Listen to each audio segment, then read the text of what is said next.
नमस्कार, super India news TV में आपका स्वागत है। मैं हूं राजेश आर्य। आइए देखते हैं आज का विशेष समाचार। बदले अल्पसंख्यक निर्धारण का पैमाना।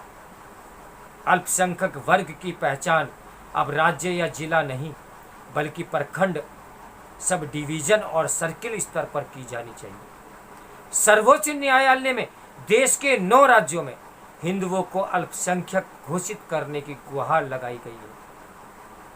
यह मांग की गई है कि राज्य स्तर पर अल्पसंख्यकों की पहचान के लिए दिशा निर्देश बनाने का निर्देश दिया जाए।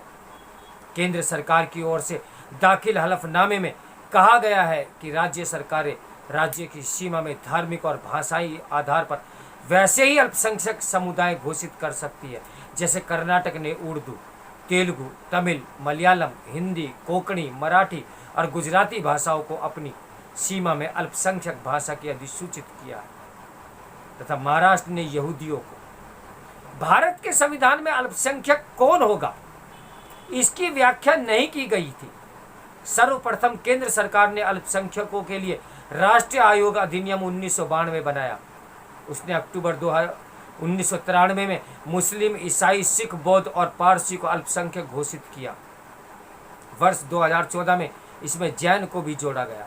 प्रत्येक 10 वर्ष पर होने वाली जनगणना में वर्ष 1961 में हिंदू, मुस्लिम, ईसाई, सिख, बौद्ध और जैन की जनगणना प्रकाशित होती आ रही है। वर्ष 1951 की जनगणना में पारसी और यहूदी की भी जनगणना हुई थी, पर वर्ष 1961 के बाद उन्हें अन्य के कॉलम में डाल दिया गया। 9 राज्यों में हिंदुओं का अल्पसंख्यक घोषित करने के लिए वर्ष 2011 की जनसंख्या को आधार बनाया गया है, जिनके अनुसार जम्मू कश्मीर, लद्दाख, अरुणाचल, नागालैंड, मणिपुर, मिजोरम, मेघालय, लक्षद्वीप में कुल जनसंख्या में हिंदुओं का प्रतिशत 50% से भी कम हो गया है। लद्दाख में हिंदू मात्र 12.11% ही रह गया है। संविधान के अनुच्छेद 29 में अल्पसंख्यक वर्गों के हितों के संरक्षण की बात कही गई है, जिनके अनुसार भारत के राज्य क्षेत्र या उसके किसी भाग के निवासी या नागरिकों के किसी भी भाग को अपनी भाषा, लिपि या संस्कृति को बनाए रखने का अधिकार होगा। वहीं संविधान के अनुच्छेद 30 में कहा गया है कि अल्पसंख्यक वर्ग को अपनी संस्थाओं की स्थापना और प्रशासन करने का अधिकार भी होगा। मगर राज्य और जिला स्तर पर अल्पसंख्यक की पहचान की जाए तो वर्ष 2000 की जनगणना में देश के कुल 640 जिलों में से 110 जिले ऐसे हैं जहां कुल जनसंख्या में हिंदू जनसंख्या का प्रतिशत 50% से भी कम हो चुका है, यानी वे अल्पसंख्यक हो गए हैं। उपरोक्त 9 राज्यों के अलावा हिमाचल के लाहौल स्पीति, हरियाणा के मेवात, उत्तर प्रदेश के रामपुर, बिहार के किशनगंज, सिक्किम के उत्तरी सिक्किम, असम के धुबरी, ग्वालपाड़ा, बारपेटा, मोरीगांव, नवागांव, कबीरगंज, हैलाकांडी, बोगाईगांव एवं दबांग, बंगाल के मालदा, मुर्शिदाबाद एवं उत्तर दिनाजपुर, झारखंड के पाकुड़, दोहारदंगा, खूंटी, गुमला, सिमडेगा एवं पश्चिमी सिंहभूम, तमिलनाडु के कन्याकुमारी और केरल के वायनाड, मल्लापुरम, एर्नाकुलम, हुड्डीकुडी एवं कोट्टयम जिलों में हिंदुओं की आबादी 50% से भी कम हो रह गई है। ऐसे में समय की मांग है कि अल्पसंख्यक समुदाय की पहचान राज्य या जिला नहीं बल्कि प्रखंड, सब डिवीजन और सर्किल स्तर पर की जाए, क्योंकि देश के अनेक ऐसे जिले हैं जहां जिला स्तर पर चले ही हिंदू बहुमत में है, पर उनके नीचे बड़े भूभाग में वे अल्पमत में हो चुके हैं और असुरक्षित हैं। उदाहरण के रूप में उत्तर प्रदेश के मुरादाबाद में 6 सब डिवीजन हैं, लेकिन 6 में से 4 ठाकुरद्वार, मुरादाबाद, संबल और बिलारी में वे अल्पमत में हो चुके हैं।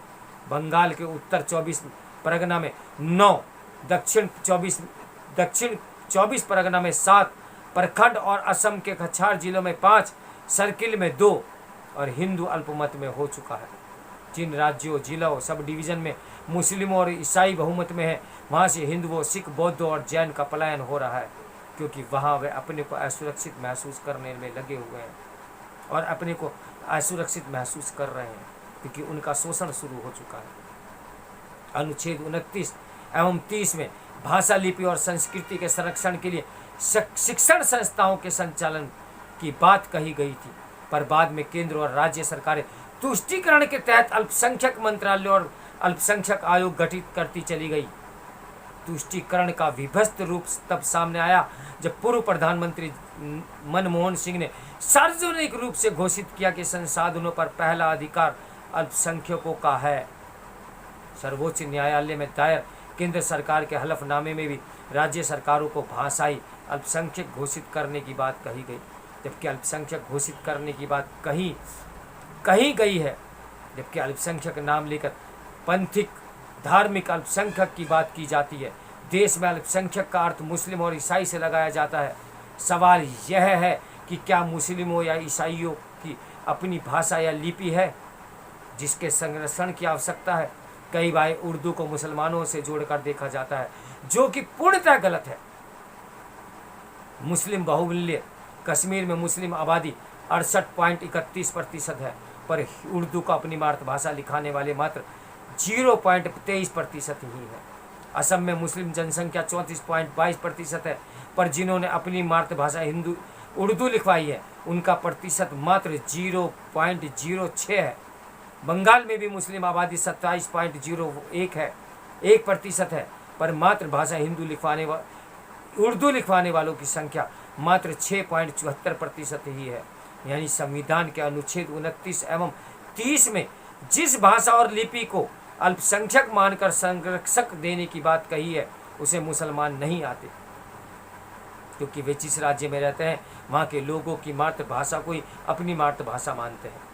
कुल मिला के देश में कौन कहाँ अल्पसंख्यक है, इसकी घोषणा और इसकी सुरक्षा तथा विकास का विचार सतही स्तर पर न करके सूक्ष्म स्तर पर होना चाहिए। साथ ही अनुच्छेद 29 और 30 की आड़ में शिक्षा के नाम पर जो विश्व मन और धंधा किया जा रहा है उस पर भी कड़ाई से रोक लगाई जाना चाहिए। कहने को तो बहुत बड़ा समाचार बन सकता है, लेकिन हिंदू वास्तव में हिंदुस्तान में ही अल्पसंख्यक बनने की को तैयार बैठा है और बन भी रहा है। तो मेरे साथ बने रहिए सुपर इंडिया न्यूज़ टीवी के ब्रेकिंग न्यूज के लिए। इसके लेखक बिहार विधान परिषद के पूर्व सदस्य हरेंद्र प्रताप। नमस्कार, मैं हूँ राजेश।